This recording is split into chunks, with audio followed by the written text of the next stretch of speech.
तहसीन जी, प्रवक्ताओं ने बोली। सबसे पहले आपके दर्शकों को मैं एक चीज़ बताना चाहता हूँ, जो ये बार बार कहते हैं कि हमारा फॉरेन रिजर्व बचना चाहिए, मैं इससे इत्तेफाक रखता हूँ। साहब, अगर हमें 3 लाख करोड़ सालाना बचाना है भारत का, 3 लाख करोड़ विदाउट एनीथिंग, सिर्फ जो नितिन गडकरी जी और बाकी मंत्री अपने काम करे, सड़कों को ठीक करे, गड्ढे को बंद कर दे, एनक्रोचमेंट हटा दे और ट्रक्स को कहीं लेफ्ट साइड पे चले जिससे मौतें ना हो, हम 3 लाख करोड़ साल हमारा सालाना बचाएंगे इंपोर्ट बिल के अंदर। लेकिन ये एक विषय। दूसरे विषय में कम्युनिकेशन पे थर्ड आता हूँ। सर, नितिन गडकरी सर ने चैलेंज दिया था, उन्होंने कहा था एक शिकायत लाओ, एक शिकायत। सर आप देखिए गोल पोस्ट कैसा चेंज होता है, जैसे बिल्कुल वर्मा साहब ने किया ना वैसे ही गोल पोस्ट करें, एक शिकायत लाओ, सार्वजनिक चैलेंज दिया। सर जब मैं गया नितिन गडकरी साहब से अपॉइंटमेंट लेने के, हम 6 शिकायत आपको पास ले जाएंगे, तुगलकी फरमान देते हमें तुगलकाबाद, हमें तुगलक पुलिस स्टेशन में बिठा दिया गया था सर। उसके बाद वो आज तक हमें नहीं मिले। ये सारी बातें वो कैमरा पे करते, वर्तमान में चैलेंज क्यों नहीं लेते? हमारा एक ही चीज़ है कि जो चैलेंज है, जो हम जेन्युइन केसेस लाएंगे, हम कैमरा पे लाइव स्ट्रीमिंग पे लाएंगे। तीसरी चीज़, तहसीन साहब, हम लोग 3 हिस्से में बांट लेते हैं, चूँकि हमारे पास 2 एक्सपर्ट और हैं जो इन चीज़ों को बगैर गैर राजनीतिक नज़रिए से देखते हैं। एक, जो गाड़ी ख़राब होती है क्या, इस पे तो साफ हो गया कि गाड़ी के इंजन पे कोई असर वैसा नहीं पड़ता है, मल्होत्रा साहब ने भी कहा और अविनाश वर्मा साहब ने कहा। माइलेज को लेके बातें निकल कर सामने आई, माइलेज को लेके कुछ कन्फ्यूज़न हो गया था। अविनाश वर्मा साहब, क्या कन्फ्यूज़न है? आप क्या कहना चाह रहे हैं कि जो E10 वाली गाड़ियों में E20 डालते हैं उससे माइलेज कम होता है, ऐसा कह रहे थे, बाकी E20 से माइलेज बढ़ता है? ऐसा नहीं। मैं लेट मी क्लैरिफाई एंड थोड़ा सा क्लैरिफाई करिए। My apologies to Tahseen ji. I think miscommunication का ये बहुत बड़ा एग्जांपल हो गया, जो शायद हम लोग को पब्लिक अवेयरनेस और इसी कारण मैंने कहा सर ये कम्युनिकेशन की बात हो रही है, कीजिए sir. I gave that as an example. Anyway, I have come on other channels also. मैंने ये बोला है कि E20 जब आप जाते हैं 3 से 6% की जो माइलेज ड्रॉप होती है, उसमें कोई शक नहीं है। बट मैं क्या बताना चाह रहा था कि आपकी चूंकि ऑक्सीजन की मात्रा बेहतर होती है, इसीलिए वो बैलेंस जो पेट्रोल होता है या बैलेंस फॉसिल फ्यूल होता है, उसको इंजन में थोड़ा बेहतर बर्न करता है, जिसके कारण टेल पाइप एमिशन कम होता है। इसको तो कोई नकार नहीं सकता है पोल्यूशन का। और जो मैं बता रहा था कि पोल्यूशन से हम लोग जूझ रहे हैं, दिल्ली में वी नो कि AQI कितना हाई हो जाता है विंटर्स में। और मैं एक एग्जाम्पल दूंगा जो कि बहुत महत्वपूर्ण एग्जाम्पल, अगेन डिफरेंट लेवल्स और डिफरेंट परसेंटेजेस है। एक स्टेट है Sao Paulo state in Brazil, वहां पर जो इथेनॉल और पेट्रोल की मात्रा because of flexible fuel cars, वहां पे 66% यूज होता है इथेनॉल और 34% यूज होता है petrol because of flexible fuel cars. और वहां का AQI is just about 15, versus Delhi में मेरा हो रहा है करीब करीब 500। मैं ये बताना चाह रहा हूं कि जैसे जैसे हम ऊपर मूव करते जाएंगे ये ब्लेंडिंग परसेंटेजेस में, ये पोल्यूशन को घटाते जाए। ये एक बहुत महत्वपूर्ण बेनिफिट जो हमें पर्सनल लेवल पे वर्मा साहब से सवाल पूछूं? मैं वर्मा साहब से, सर आपका बहुत मैं इज्जत करता हूं सर, पिछले 1 साल में पोल्यूशन बढ़ा है या कम हुआ है? सर 1 लीटर एथेनॉल बनाने के लिए करीबन 10,500 लीटर पानी लगता है चावल से। सर मक्के से 4,500 लीटर पानी लगता है और गन्ने से 2,500 से लेकर 3,500 लीटर पानी लगता है। सर मैं आपसे पूछता बड़ी विनम्रता से, दिल्ली में पानी की शॉर्टेज थी या नहीं थी? मुंबई में थी या नहीं थी? पुणे में थी या नहीं थी? बेंगलुरु में थी? दिल्ली में इथेनॉल नहीं बनता है ना तहसीन साहब, बट बाकी तो जगहों पे थी ना। जहाँ पे बनता है वहां शायद पानी का तो जहाँ पे बनता है, करेक्ट सर, जहाँ पे बनता है, एक लाइन सर, जहाँ पे बनता है जैसे उत्तर प्रदेश में, वहाँ पे गांव वालों को नहीं पता कि उनके फायदे के लिए इथेनॉल की फैक्ट्री आ रही है। ये वर्मा साहब एक कैसा फायदा है कि हमें नहीं पता हमारा फायदा हो रहा है? सर पोल्यूशन 1 साल में बढ़ा है कम हुआ है? Let me explain. Arun Malhotra साहब आपके पास आता हूँ मैं। अच्छा, मैं ये एयर पोल्यूशन की पहली बात किया तहसीन जी, अब मैं जरा वाटर की बात कर रहा हूँ। इट्स वैलिड पॉइंट कि हाँ, हम जब हम पैडी ग्रो करते हैं या शुगर केन ग्रो करते हैं तो उसमें वाटर की मात्रा ज्यादा होती है। यहाँ पर जब हम लोग इथेनॉल बना रहे हैं, हम लोग सरप्लस शुगर केन, जितना मुझे शुगर बनाना है, शुगर बनाने के बाद जो सरप्लस हमारे किसानों ने ग्रो कर दिया है, जो हम फेंक नहीं सकते हैं, नष्ट नहीं कर सकते हैं, वो शुगर केन हम यूज कर रहे हैं। सिमिलरली मकई, सिमिलरली चावल में एक नंबर दूं, उस दिन मैं किसी और को भी दे रहा था, हमारा देश सर वर्ल्ड का नंबर 1 राइस प्रोड्यूसर है। हम लोग 150 मिलियन टन सालाना उत्पादन करते हैं और सिर्फ 100 मिलियन टन कंज्यूम करते हैं। 20 मिलियन टन हम एक्सपोर्ट करते हैं। तो 20 मिलियन टन एक्सपोर्ट करते हैं, जस्ट इमेजिन करें कितना पानी हम एक्सपोर्ट कर रहे हैं साथ में, तो क्या एक्सपोर्ट बंद कर दें? दूसरा, ये 30 मिलियन टन जो बच जाता है कंजम्पशन के बाद और एक्सपोर्ट करने के बाद, हमारी एफसीआई गोडाउन्स ओवरबर्डन्ड है। वो या तो खराब हो जाता है, रॉट हो जाता है, नहीं तो डैमेज हो जाता है। हम वो यूज कर रहे हैं। दूसरा इंपॉर्टेंट, और प्लीज ये हमारी बात ध्यान से आप समझें, हम लोग जो इथेनॉल प्रोड्यूसर्स यूज करते हैं, broken rice, rejected rice includes कि जिसमें थोड़ा सा जो हस्क आ जाता है, राइस हस्क, और जिसको सेपरेट नहीं कर सकते हैं, या जो जल जाता है, स्लाइटली ब्राउनिश कलर हो जाता है या डार्किश कलर हो जाता है, जो हम लोग कंज्यूम नहीं करते हैं, वो इस्तेमाल करते हैं हम इथेनॉल प्रोडक्शन के लिए। तो ये प्रोडक्शन तो ये ऑलरेडी हो गया क्रॉप का। बल्कि मैं किसी को मजाक में बोल रहा था कि देश को इथेनॉल प्रोड्यूसर्स को थैंक यू बोलना चाहिए, because we are using the surplus crop which is already available in the country. Arun Malhotra साहब, आप कुछ जोड़ना चाह रहे थे?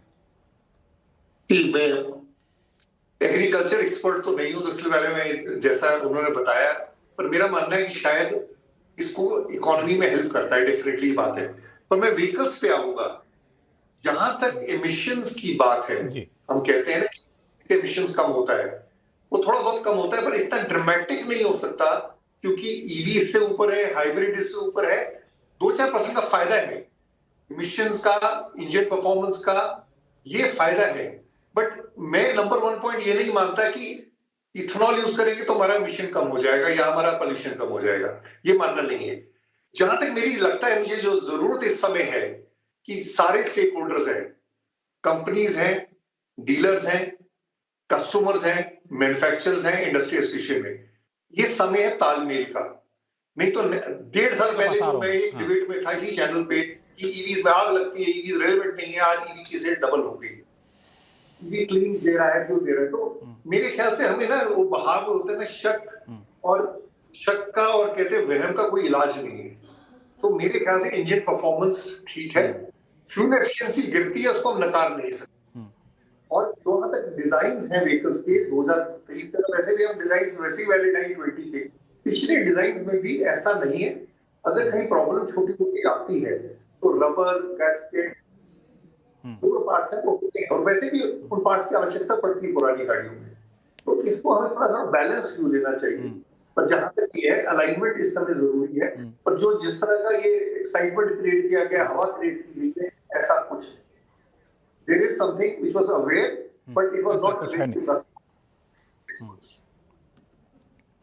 ठीक है शाहजाद साहब, इसमें एक बात जो निकल कर आई कि एमिशन को लेकर, प्रदूषण कम होने को लेकर जो दावे किए जाते हैं, उसमें 2 राय है। अविनाश वर्मा जी की राय है कि इससे काफ़ी ज़्यादा प्रदूषण कम होता है, AQI लेवल काफ़ी कम हो जाता है। अरुण मल्होत्रा साहब का कहना है कि नहीं, बहुत उतना ड्रामेटिक तरीके से कम नहीं होता है। दूसरा कि इंजन पे फर्क ना पड़े, लेकिन पार्ट्स वगैरह पे थोड़ा बहुत असर पड़ता है यहाँ पे। देखिए, सबसे पहले तो कोई भी एक पॉलिसी से, सॉरी मल्होत्रा साहब कुछ कह रहे थे आप? अरुण मल्होत्रा साहब कुछ जोड़ रहे थे? मैं कह रहा था 2 पॉइंट मैं कहना चाहता था कि एमिशन इंप्रूवमेंट है, but that is not the USP of it. और जहां तक स्मॉल पार्ट्स हैं, इसका भी कोई प्रूफ नहीं है, कोई ऐसी डैमेज इसका प्रूफ आया नहीं है। पर अगर आएगा भी तो रबर पार्ट्स तक है सीमित, और कोई बड़ा पार्ट नहीं है कोई, क्योंकि बहुत सस्ता होता है। ठीक, समझ गए। ठीक, शहजाद साहब देखिए, सबसे पहले तो जहाँ तक पोल्यूशन का विषय है, कोई ये नहीं कह रहा कि केवल E20 ब्लेंड आने की वजह से पूरी भारत की पोल्यूशन की प्रॉब्लम या अलग अलग शहरों में पोल्यूशन की प्रॉब्लम जो है वो समाप्त हो जाएगी। ये एक स्टेप है, क्योंकि इससे नेसेसरली, क्योंकि क्लीनर कंबस्टन होता है, ये साइंस का फैक्ट है कि वो क्लीनर कंबस्ट होता है, इसकी वजह से कार्बन एमिशंस कम है इसके कंपेयर टू नॉर्मल पेट्रोल या दूसरे फ्यूल्स, ये फैक्ट है। तो इसका मतलब कि इसका कार्बन फुटप्रिंट कम होगा। अब इसके साथ साथ आपको बहुत सारी और चीज़ें करनी है, पब्लिक ट्रांसपोर्ट पे जाना है। अब तहसीन ने अभी बात की कि देखिए, रोड्स की कंडीशन और पॉटहोल्स की कंडीशन ठीक कर दीजिए, इससे आपका जो फ्यूल बचेगा वो ज़्यादा मात्रा में आपकी फॉरेन एक्सचेंज की सेविंग्स होगी। तहसीन बिल्कुल सही कह रहे हैं, पर ये ऑप्शन जो है ये एक्सक्लूसिव तो नहीं है है ना कि एथेनॉल ब्लेंडिंग नहीं करना है और केवल ये करना है, या एथेनॉल ब्लेंडिंग करेंगे तो वो नहीं कर सकते। और तहसीन बहुत विद्वान व्यक्ति है, उनको ये पता है कि हमारे हाथ में स्टेट की रोड्स के पॉटहोल फिक्स करना, जैसे कि बेंगलुरु में पॉटहोल्स के ही रास्ते हैं सब। अब वो मैं तो नहीं, गडकरी जी जाके वो बेंगलुरु की सड़कों के पॉटहोल नहीं भर सकते ना। हमारी जो संघीय ढांचे की व्यवस्था है उसमें वो अलाउ नहीं करेंगे डीके शिव कुमार, उनको ही खड्डे भरने वहां के। वो खड्डे वो खुद भरे। स्टेट गवर्नमेंट्स के ज्यादातर रोड्स हैं, नेशनल हाईवे पर तो मोस्टली अभी जो रोड्स बने हैं हमारे नेशनल हाईवे एक्सप्रेसवे बड़े बड़े रोड्स हैं, वहां पे तो माइलेज की इशू नहीं है क्योंकि वो तो अच्छे ही रोड्स होते हैं। एक आध कोई इशू बता सकते हैं आप, परंतु जो स्टेट के रोड्स है वो तो स्टेट गवर्नमेंट्स को ही करना है। तो महाराष्ट्र की सरकार को करना है, कर्नाटक की करना है, उत्तर प्रदेश की करना है, पर वो करने का मतलब ये थोड़ी कि E20 ब्लेंडिंग नहीं कर सकते। आप मुझको E20 ब्लेंडिंग के खिलाफ एक ठोस पॉइंट तो बताइए कि ये इसकी वजह से ये जो है ये आतंक फैला रहा है E20। ये एक पॉइंट तो बताइए। केवल और केवल कुछ लोग, मैं कह रहा हूं कि विरोध करने के लिए एक विरोध, या हो सकता है कि उनका कोई और इंटरेस्ट हो। मैं तहसीन की बात नहीं कर रहा हूं, पर और कोई लोगों के इंटरेस्ट हो सकते हैं। भाई कोई बैटरीज ज्यादा इंपोर्ट हो हमारे देश में इलेक्ट्रिक व्हीकल्स की, वो चाहता होगा, या कोई चाहता होगा कि मिडिल ईस्ट पे हम लोग हमेशा तेतर्ड रहे, सपो हम उनके ही उस पर डिपेंडेंट रहे, एनर्जी ऑटोनॉमी सिक्योरिटी ना है। हो सकता है, अलग अलग लोगों के होते हैं। जैसे राहुल गांधी का अलग होता है उनका एक विषय, सोरोस है और वो सब उनका एक अलग चलता है सिस्टम, तो वो नहीं चाहते कि भारत आत्मनिर्भर बने, वो हर चीज को मॉक करते हैं। तो मैं उनकी बात कर रहा हूं, मैं जेन्युइन कंसर्न्स की बात ही नहीं कर रहा। तहसीन होगा वर्मा साहब और शहजाद जी ने दो बातें रखी। एक कम्युनिकेशन की बातें शहजाद ने रखी, वर्मा साहब ने किसानों की बात रखी, उनका हित रखी। सर हम किसानों के हित में, हमने कब कहा एथेनॉल 20 बंद कीजिए, हम तो कह रहे हैं एथेनॉल 25 भी लाइए, 3 इंफ्रास्ट्रक्चर बनाते, लेकिन मेरी गाड़ी में एथेनॉल 10 चलता है, वो मुझे दीजिए। लेकिन सर मैं आगे की बात करता हूँ। चावल की बात की वर्मा साहब ने। साहब आपको मैं संक्षेप में कहता हूँ, कॉर्न में भारत सरप्लस प्रोडक्शन था भारत का। कॉर्न का एक ब्राइट प्रोडक्ट है DDGS, जो होता है पशुओं का आहार, लाइफ स्टॉक फीड। इसको इतना सरप्लस प्रोडक्शन था, भारत इसको एक्सपोर्ट करता था। जब यूएस इंडिया ट्रेड डील हुआ 6 फरवरी को, व्हाइट हाउस के प्रेस रिलीज में आया कि भारत DDGS कॉर्न का ये बाई प्रोडक्ट अमेरिका से इंपोर्ट करेगा। जिस चीज़ से हम डॉलर कमाते थे एक्सपोर्ट करते, अब डॉलर भरते इंपोर्ट करेंगे। क्यों? और भारत में हाहाकार हो गया क्योंकि अमेरिकन कॉर्न बैंड है, ये GMO कॉर्न है। 7 फरवरी को पीयूष गोयल सर एक प्रेस कॉन्फ्रेंस करते हैं, इसलिए हमें ये इंपोर्ट करना पड़ता है क्योंकि इसमें भारत में शॉर्टेज है। किसानों का हित है एक्सपोर्ट करने में। कहाँ गया सारा मक्का? 45% एथेनॉल में डाइवर्ट किया। ये कैसा है सर? भारत और किसानों का हित। सर दूसरी चीज कहता हूं, सर भाजपा के प्रवक्ता ने कहा कम्युनिकेशन का, जिस प्रेस कॉन्फ्रेंस ने वर्तमान सरकार ने ऑर्गेनाइज किया, जिसमें सारे एक्सपर्ट्स थे, सर आपने उसको कवर किया प्रेस कॉन्फ्रेंस, उसमें एक मोहतरमा थी, मैम कहती है कि नितिन गडकरी जी और हरदीप पुरी जी का विजन है। सर सुनिए इस बात को, 1 नेशन 1 फ्यूल। सर वो कहती है 1 नेशन, ये सरकार का प्रेस कॉन्फ्रेंस था। इसमें मेरी गलती कहां से आई सर? सरकार ऐसे लोगों से प्रेस कॉन्फ्रेंस करा रही जो कैसे 1 नेशन 1 फ्यूल, अब एरोप्लेन में भी आप एथेनॉल डालोगे? सर ये फिर सरकार कहती कि हमें कहां से लॉबी है, हम फेल्ड अनएम्प्लॉयड सोशल एक्टिविस्ट है। सर वो मोहतरमा के मुंह में जाकर हमने तो शब्द नहीं डाले। सर ये कहां से? ये सरकार का ऑफिशियल प्रेस कॉन्फ्रेंस था, वहां पे मैम बैठते कह रही है 1 नेशन 1 फ्यूल की तरफ हम चाह रहे हैं। ये कौन सी बात आप कर रहे हो? अविनाश जी, दोनों लोगों के लिए इन्होंने, तहसीन जी ने सवाल 1-1 मिनट का दीजिए जवाब, फिर मैं ब्रेक पे जाऊंगा। शहजाद पहले आप, फिर अविनाश जी आपके पास। देखिए ऐसा है कि हम लोग जो है, जहाँ तक मेरी जानकारी है, पता नहीं तहसीन बोल रहे तो मुझे चेक करना पड़ेगा, पर हम लोग कोई GM कॉर्न इंपोर्ट नहीं करते एनिमल फीड में, ह्यूमन कंजम्पशन के लिए तो नहीं करते, एनिमल फीड के लिए भी नहीं करते हैं। मेरी जहाँ तक जानकारी है, तो मुझे चेक करके बताना पड़ेगा कि हम GM कॉर्न एनिमल फीड के लिए भी इंपोर्ट नहीं करते। Point number 1। पॉइंट नंबर 2, देखिए 100 बात की एक बात ये है कि क्या एथेनॉल जो ये पॉलिसी है, ब्लेंडिंग पॉलिसी है, क्या ये पॉलिसी होनी चाहिए? अब सवाल ये सिर्फ बनता है कि कोई भी उसको डिक्टेटोरियली इम्पोज नहीं कर रहा है। अगर हम इम्पोज डिक्टेटोरियली कर रहे होते तो पेट्रोल पंप में इस प्रकार की स्थिति होती जहाँ पे और कोई अल्टरनेटिव नहीं होता। हम तो इसको जनता के साथ बातचीत करके, मैन्युफैक्चरर्स के साथ बातचीत करके ही कर रहे हैं, इसीलिए अब धीरे धीरे करके E20 पे आए हैं। अब कुछ लोग ये बोलते हैं अब ये हो गया कि E25 ला रहे हैं, जबकि E25 टेस्टिंग फेज में है, फिर बोलते हैं कि E25 को रोक दिया हमने। तो इस प्रकार से अगर कहानी बनानी है तो कहानी तो कुछ भी बन सकती है। आज की वस्तुस्थिति ये है कि हमने E20 किया है, E20 आज से नहीं, हाँ, उसके पीछे एक प्रोसेस रहा है और वो प्रोसेस फॉलो हो रहा है, और आगे भी अगर करना है तो मैन्युफैक्चरर्स, कंज्यूमर्स और हर प्रकार के स्टेक होल्डर्स को साथ में लेकर ही करना है। अविनाश सर, सर वो जी, कौन वाला वर्मा सर के लिए था, भाजपा के लिए नहीं था, वो उनके लिए था। मुझे भी जहां तक कि पता है कि जीएम कॉर्न हम लोग इंपोर्ट नहीं करते, नहीं कर रहे सर, नहीं करते। करेक्ट है, बीजेपी के स्पोक्सपर्सन करेक्ट है, उनको उसका बोलने बोलिए, उनको उसका बोलने।